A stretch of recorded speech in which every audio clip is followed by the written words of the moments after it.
Hey there, guys. All right, today we are back with some more. Well, we are continuing on with the on-world building empire thing that Hello Future Me is doing here, or well, has done.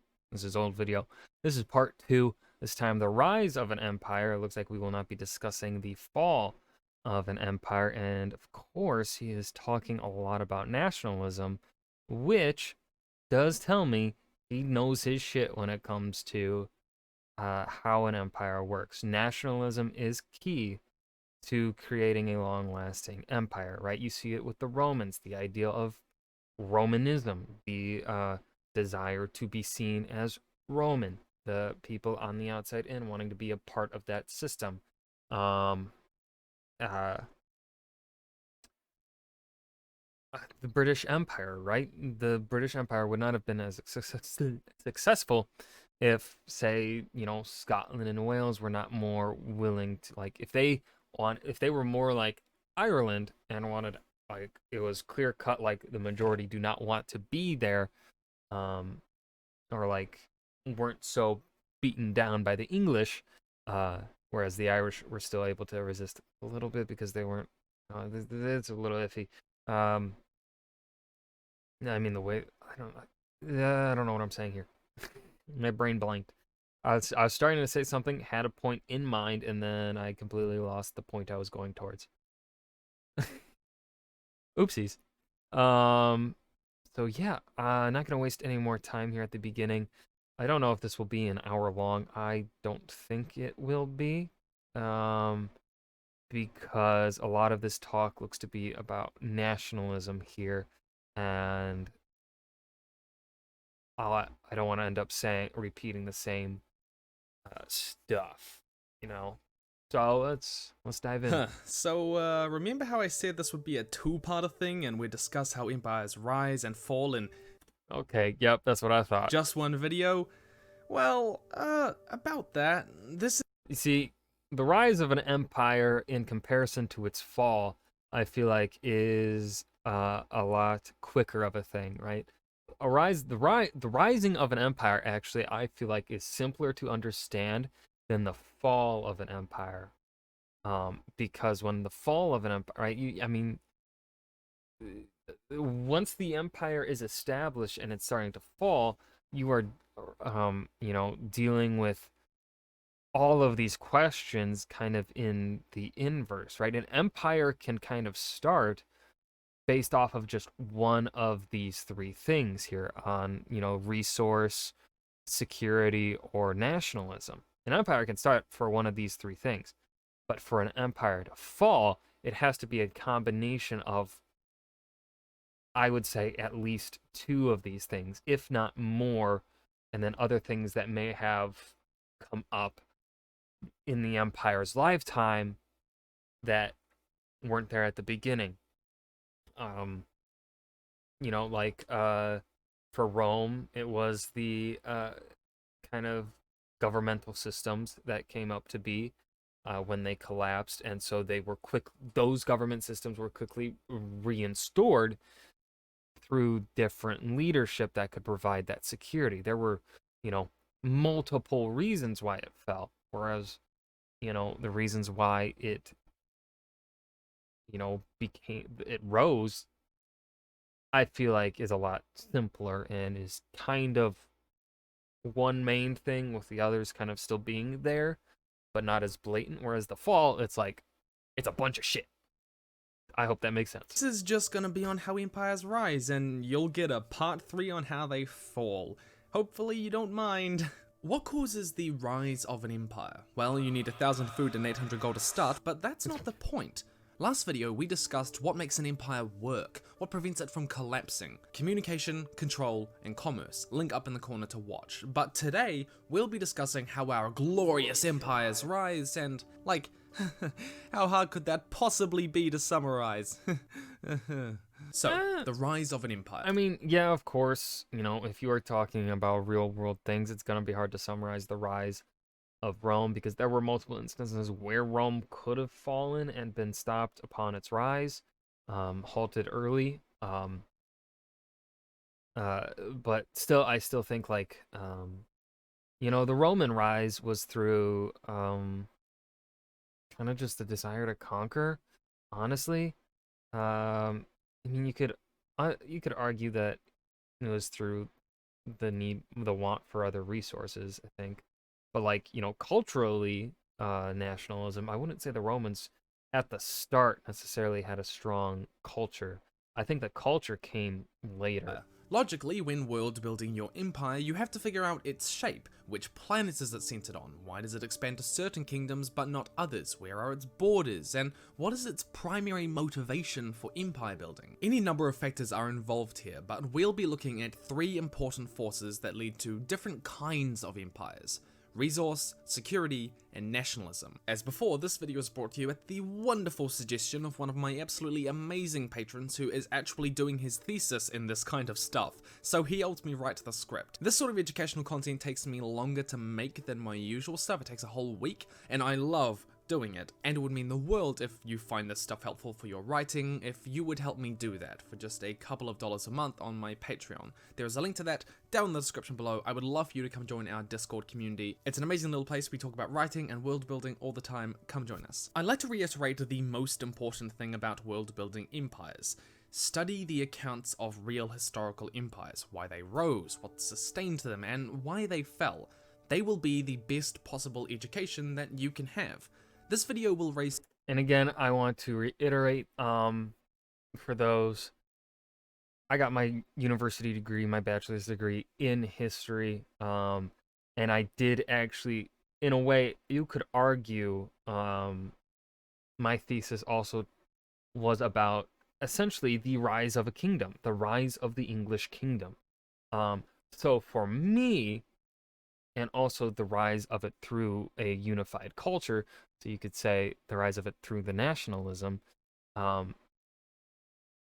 This kind of stuff comes more intrinsically to me because I've had so many years studying it that my ability to explain it is probably going to be lackluster, because to me a lot of this stuff I feel like will just be, yeah, basic knowledge, because, you know, I've spent so much time in it, researching it, writing it, doing all that stuff, where like, yeah, yeah, that's how empires work, you know, that's how kingdoms, nationalism, that sort of stuff works, right? So I may not be, you know, the best,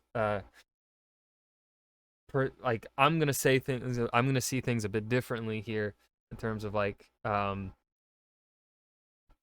know, and my writing style is a bit different. I can't remember how I worded this, I think, better in part 1. So go watch part 1 if you haven't.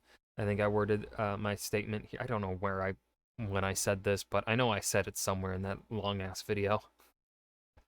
But yeah, like it comes more intrinsically to me. So I do apologize if I kind of suck at expanding upon certain things, just because it's like, you know, it's so a part of what I know that it's like basic knowledge to me in a way, where I'm like, yeah, makes sense. And then, you know, my brain doesn't register like, no, not everyone, you know, studies history like you did. So like, you know, I'm a bit forgetful and stupid in that way. some important points and questions, but studying real empires is vital to having a realistic foundation to your own fictional one. Firstly, resources. Needing or wanting resources is a major motivation for empire building. Maybe they need food, wood, stone, or gold, please. And this setup gives us 2 points of guidance in constructing your empire. Firstly, this gives you a geographical map of where your empire will be trying to exert force. This includes considering the geography and landmass of the homeland itself, which resources doesn't. And what's funny here is that he's using the British Empire as the reason why, you know, for resource gathering. And in a way, yes, it was more about economic domination and rule over the seas, because actually, I think the British Empire might be a bad example for resources here. Or no, this could be the British Empire as an example of me being wrong at the beginning. Depends on how you want to look at it.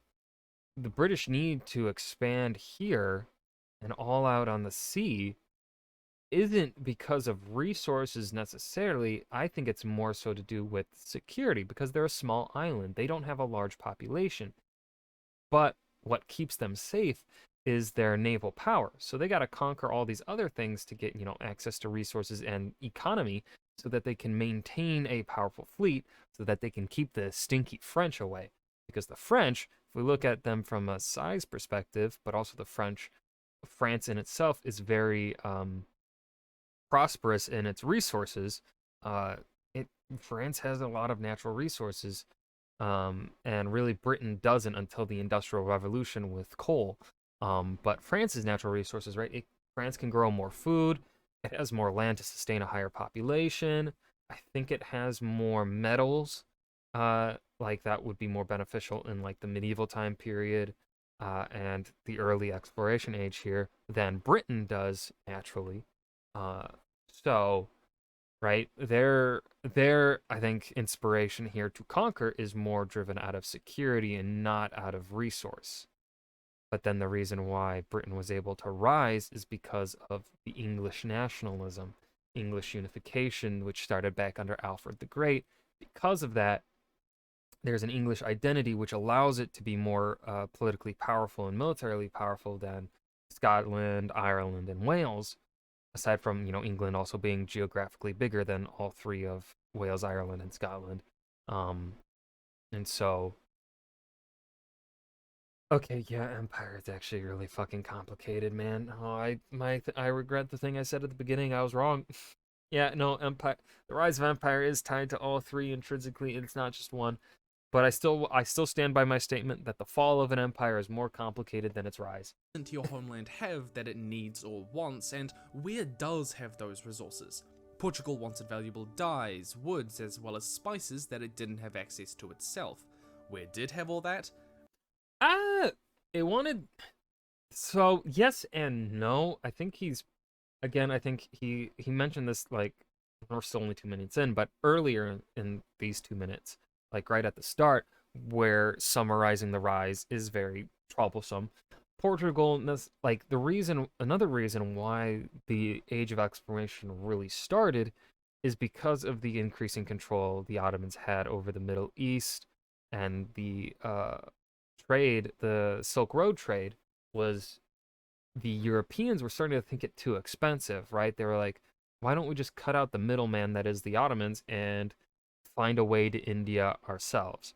That was essentially the main inspiration there, isn't necessarily they wanted access to the resource, but it wasn't necessarily like the resource itself was why, it was the cost of the resource. It's like, well, if it would be cheaper for us to go this way instead of going through the Ottomans, paying the Ottomans their upcharges, Ottoman merchants the upcharges, we'll just fucking go around. Um, so it's not ultimately, right, you look at the big picture, it is technically kind of devolves to just simplistically, it is the resources, the resource itself. But the way I would define it more specifically is that it is the economics of the resource, the cost.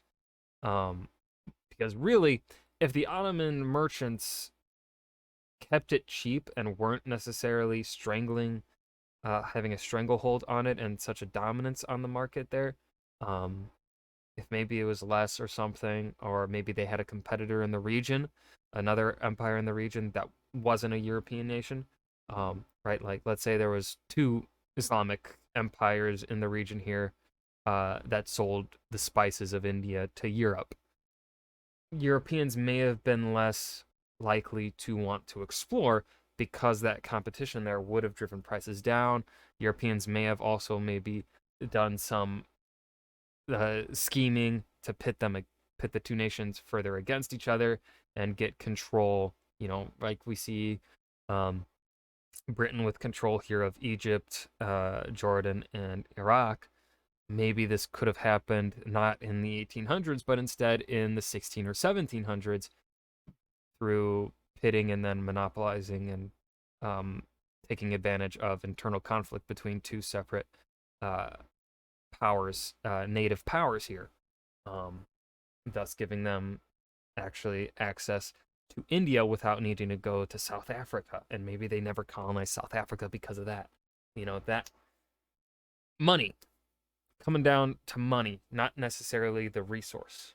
Brazil. Secondly, this will help determine the way in which your empire exerts force. Of course, and then the reason why they never want to give up those lands is the resource, right? They, multiple Through reasons. resource control. In doing so, it often has an economic backbone. If your fictional world economy runs on a naval trade, then the empire would naturally desire a strong navy, and its strategy would revolve around controlling crucial ports around the world. If your sci-fi world has an emphasis on space trade routes, or there are particular trading planets, then controlling them is crucial for establishing a viable empire that can acquire resources. This is partly why Coruscant in the Star Wars series was so vital to control. It's an important planet at the end of a dozen space trading routes. But on how they go about it, well, sometimes resource-motivated empires don't rely on overt hostile military invasion. They acquire trade deals, they impose taxes on their exports, Economic tariffs on their domination, imports, and extract to enrich the homeland, even if backed up by this gun that was lent from the National Rifle Association. This was, well, partly what Britain was famous for doing in India, New Zealand, Canada, Kenya, and its other colonies. Now, in contrast, your empire's focus could be on eliminating trade it doesn't control. Control of the Silk Road connecting the East and the West was critical to controlling the economy of the Mongolian Empire, but in the early days, Genghis Khan destroyed a number of southern Arabian and Turkish cities to eliminate trade routes that he couldn't easily control. Trade was forced to go through his One Silk Road, ensuring his economic predominance. Now, one underestimated factor in the way an empire expands is climate. The British Empire usually brought legal traditions, courts, and parliament to the places they colonized, but they quickly discovered that the hot climate of Kenya and the other African colonies was intolerable and deadly, with a huge host of diseases that they simply couldn't fight. Realizing this, their focus switched from colonization to extraction, primarily just taking resources to enrich the homeland. Where the people of an empire have no real interest in colonizing a land the empire takes for its resources, they may resort to an extraction strategy, rather than the more amicable strategies we discussed just before. And this one is something I'm not too educated on because this comes more, this plays more a part in the colonial age and not necessarily the age of empire that I'm more interested in, like Roman Empire, that form, the traditional, you could say, the traditional sense of empire in which they kind of just ruled over a land that was very similar to their homeland and not just disparate parts of the globe.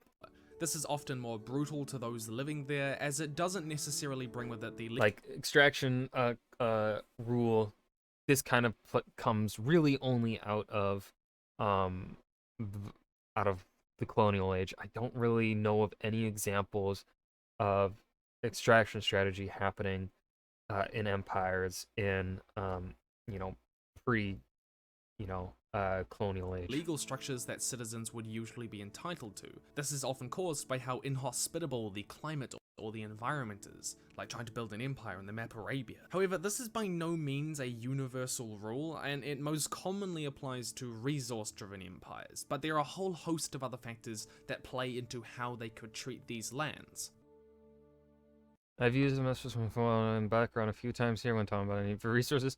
Stop reading this if you haven't seen it yet, as it will include spoilers. Have you stopped? I said stop. Go watch it first. Okay, good. Anyways, I included because the Ishvalan Civil War was complicated, but part of it was a desire for resources. Human resources, you might say, but still resources. Yeah, human bodies would be... Yeah. One notable factor in considering these 2 points is how big you want the landmass of your empire's homeland to be.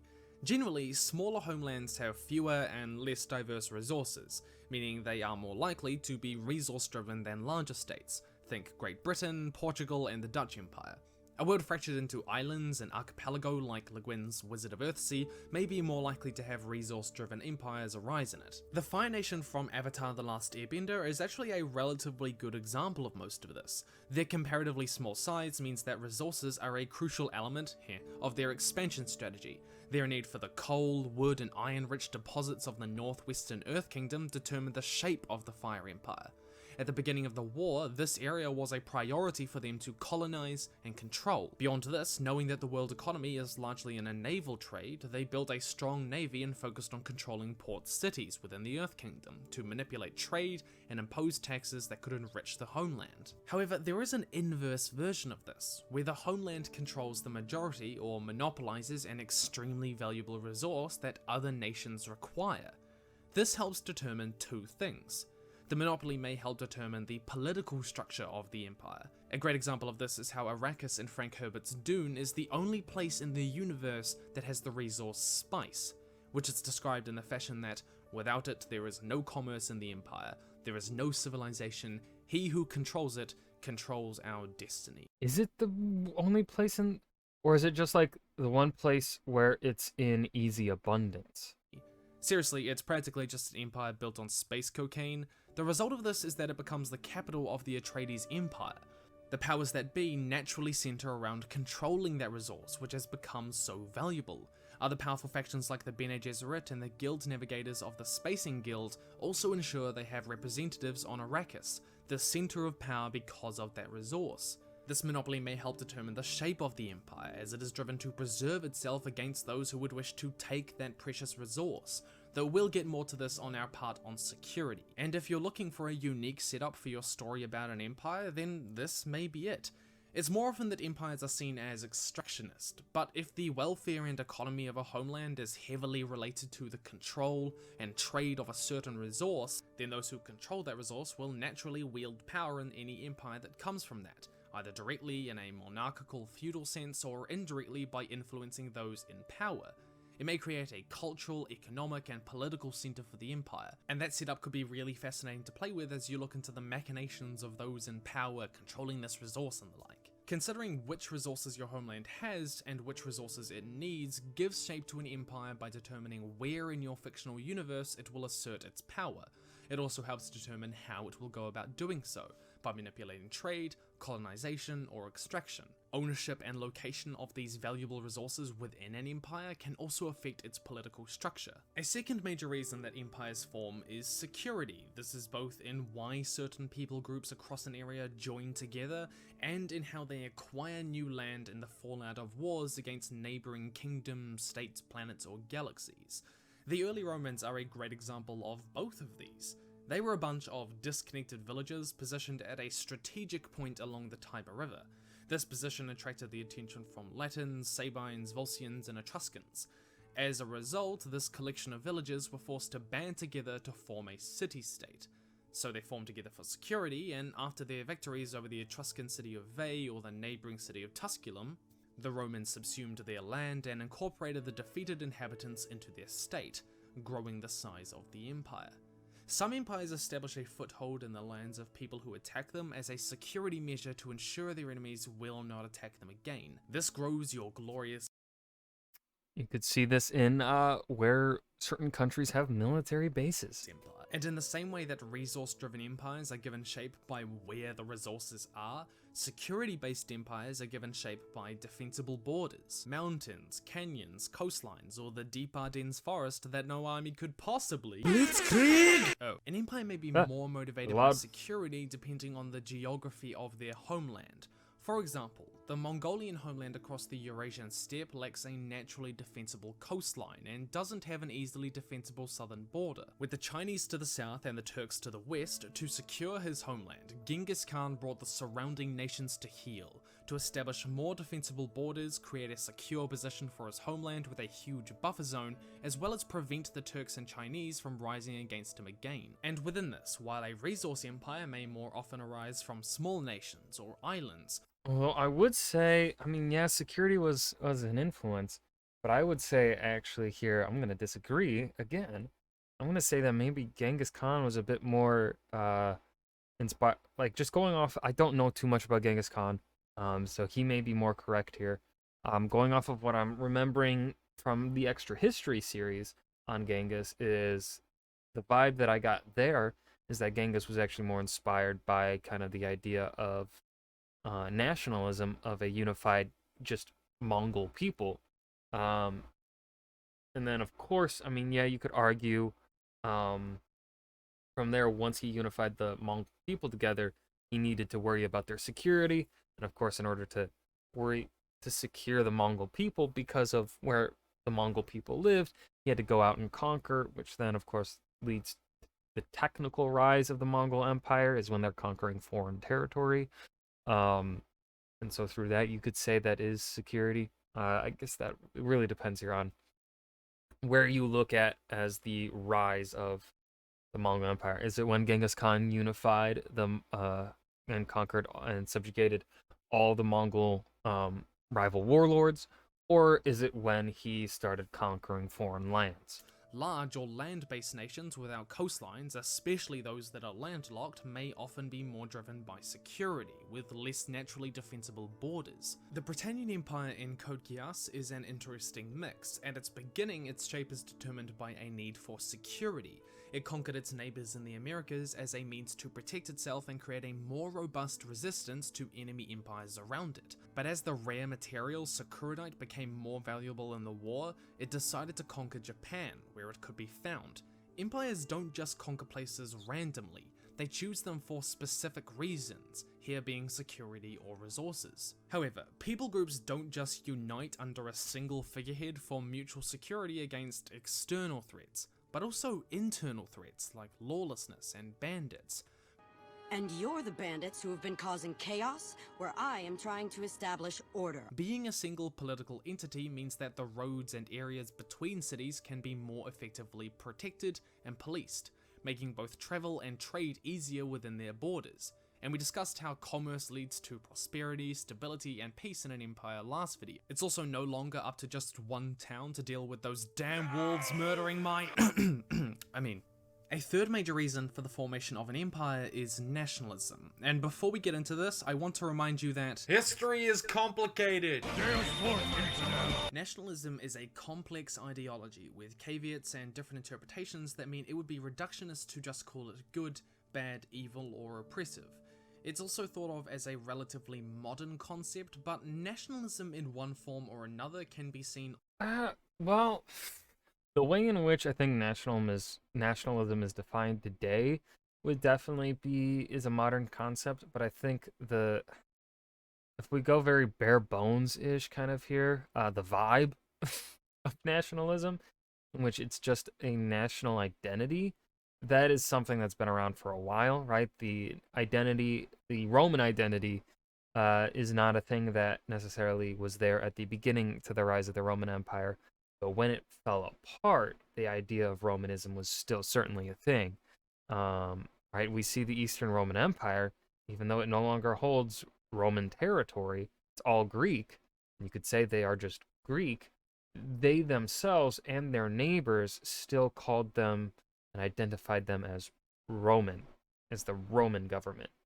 And then, like I said, with the Anglo-Saxons, the idea of an English identity, I would constitute that as rising nationalism for English unification. But nationalism, in the way I think we think of it today, is something that evolved from the 1800s, I guess you could say. All throughout history, even if it wasn't called that.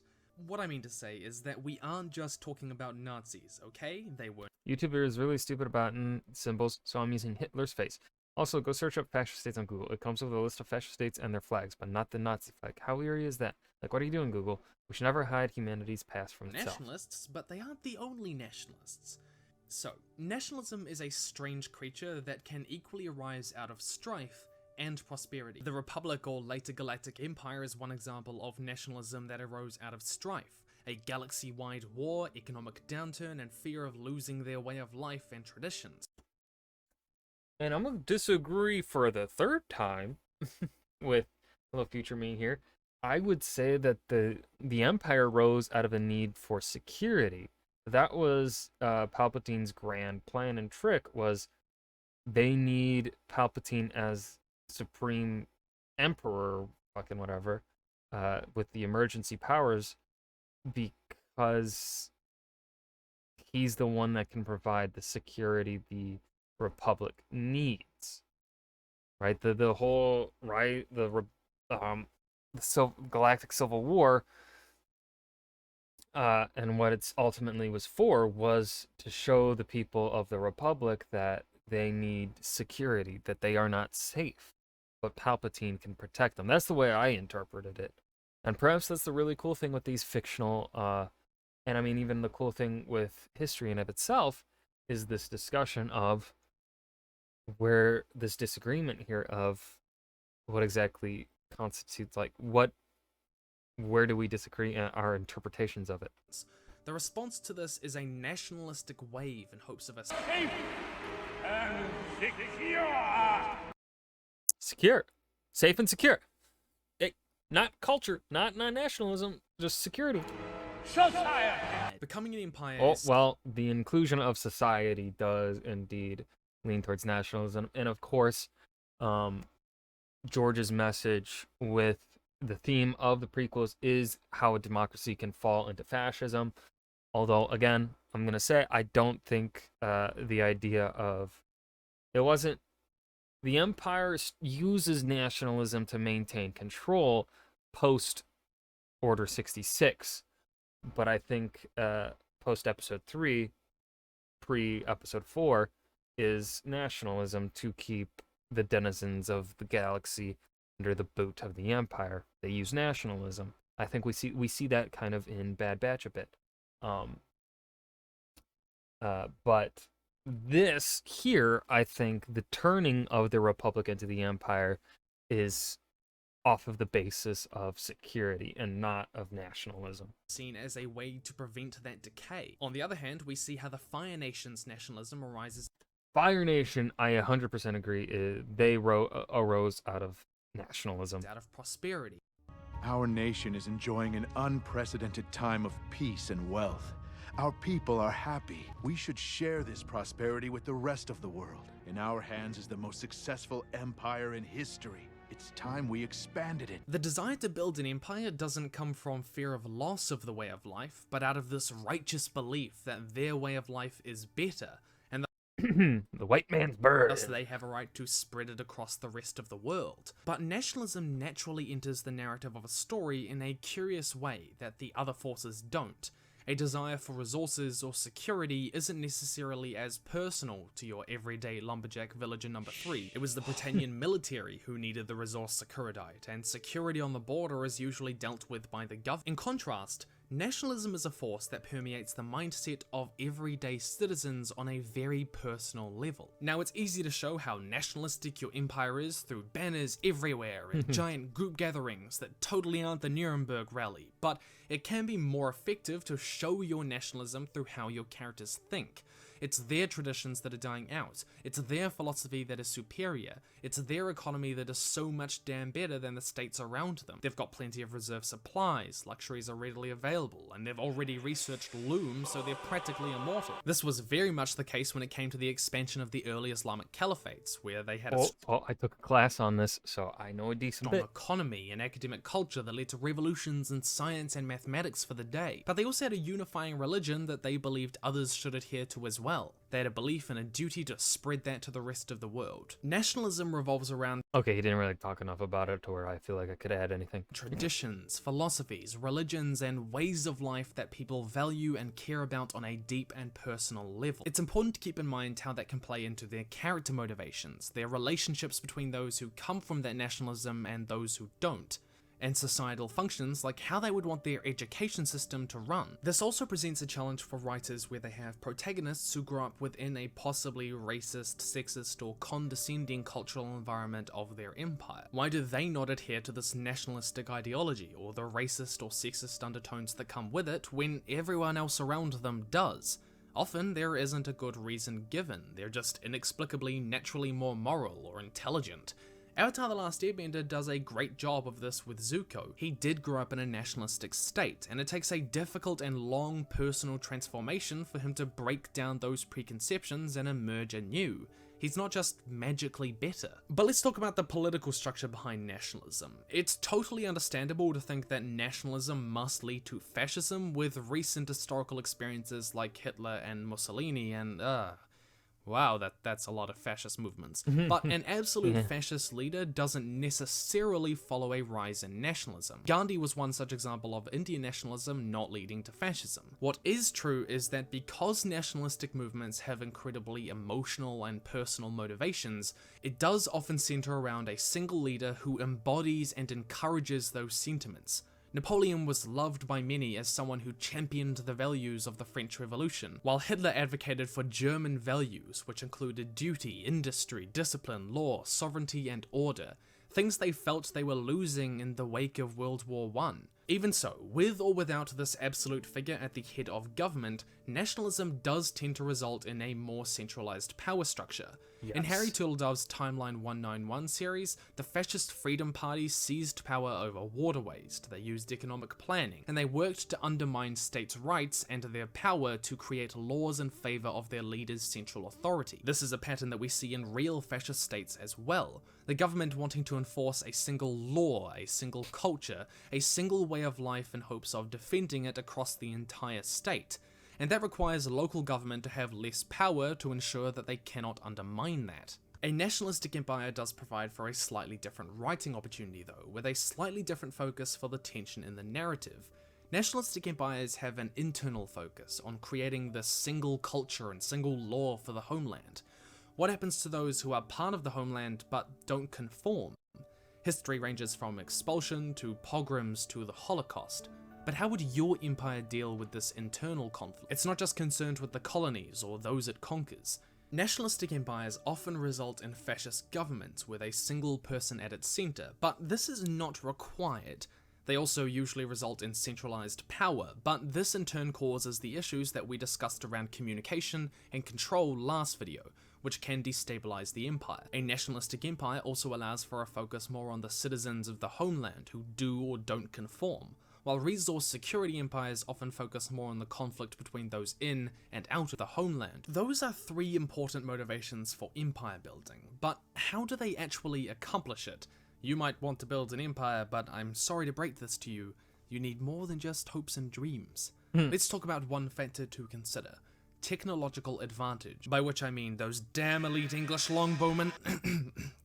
The Romans conquered the tribes of Europe with ease through superior military tactics. In 1453, the Ottoman Empire conquered Constantinople due to a huge technological advantage. Actually, no. This helped. And what's crazy is that the idea that actually Constantinople did almost kind of hold out, like had a chance of holding out against the Ottomans in the 1453, despite what happened to them 2 centuries prior in the Fourth Crusade. Really, you could say the Fourth Crusade actually is the reason why the Ottomans were able to conquer Constantinople here in 1453, because of the damage that the Crusaders did in 1204. So not necessarily the big bronze cannon here. Cannons that could bring down the usually defensible walls. The British outmatched native groups with muskets. A great fictional example of this is the Fire Nation. With their industrialized economy, steam-powered ships, and mechanized siege weapons, the Earth Kingdom didn't stand a chance. The Galactics and BV Larsen's Steel World brought humanity into its empire under threat of its Hellburner weapons. You know, sci-fi is full of empires who conquer using superior technology rather than tactics. It's often just this boardroom of people going, right, what's our next plan? Our last laser machine was destroyed. I don't know. Another one. What about a bigger laser? Yeah. You're just hell of a genius. Give that man a raise. If the focus of your narrative is on the conflict your empire is in, then technological imbalance can be a complicating factor. One example of this is that the expansion of the Rashidun Caliphate was temporarily slowed by the walled cities of the Nile Delta. For a while, they didn't have the siege weapons or technology to easily take those cities on that terrain. In your writing, the question becomes, how does your empire evolve to deal with this, or does it back down? Technological imbalance will help determine the shape of the empire. They will often go to places they can easily take with their superior tech or tactics rather than face down against an enemy who can fight them on equal ground. If your empire has managed to subsume more technologically advanced peoples than itself, then the reader may wonder why. So, what have we discussed today? Firstly, empires are often driven by resources. Where certain resources are found determines where they can expand to, the type of economy helps determine how they do so, and climate and geography of the homeland are both factors to consider. Controlling a valuable resource may also give a natural center to the empire.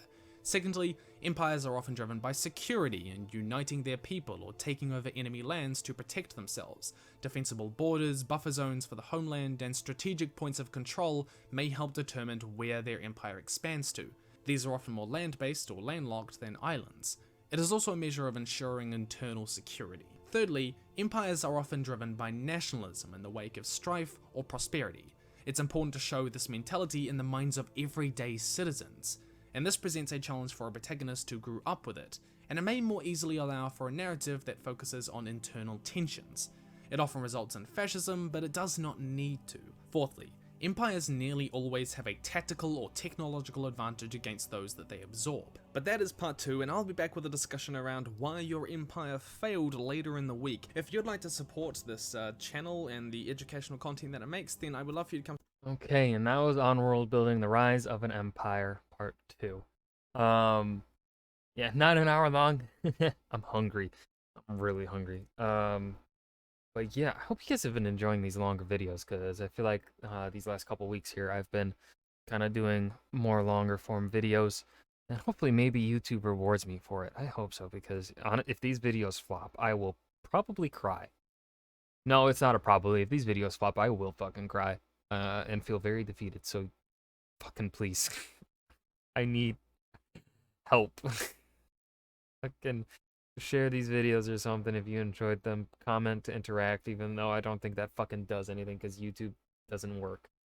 I didn't have as much to say here because, again, Rise of an Empire, I